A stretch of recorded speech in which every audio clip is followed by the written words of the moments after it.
За 2,5 денари по литар поскап дизел и околу 1 денар за литар поскапи бензини очекува владата со утрешната одлука на регулаторната комисија за енергетика. Ваквите владини калкулации се резултат на зголемените цени на дериватите на светските берзи минатата недела, и тоа за околу 6% кај нафтата и околу 3% кај бензините.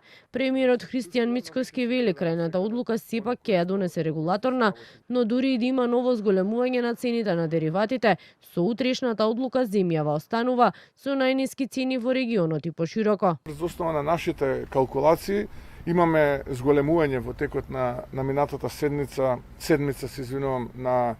на нафтата, на светските берзи, отприлика 5-6% и благо зголемување на бензините за 2-3%. Очекувам да имаме зголемување околу 2-2,5 денари по литар за дизел горивото и околу денар за бензините, но сепак да почекаме утре регулаторната комисија да ги каже последните бројки, со што повторно остануваме и покрај тоа што станува збор за берзански производ, убедливо држава со најниски цени на дизел и на дизел горивото и на бензините. Дополнително од владата очекуваат следната недела параметрите за инфлацијата, кои треба да ги објави Државниот завод за статистика, да бидат пониски од оние во април и мај.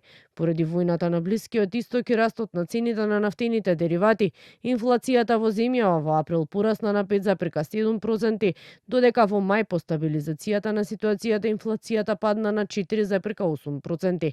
Во меѓувреме, пазарните инспектори очекуваат до крајот на идната недела да ги завршат надзорите кај дистрибутерите, производителите и трговците за оние 700 прехранбени и непрехранбени производи, брифираат од инспекторатот за Канал 5.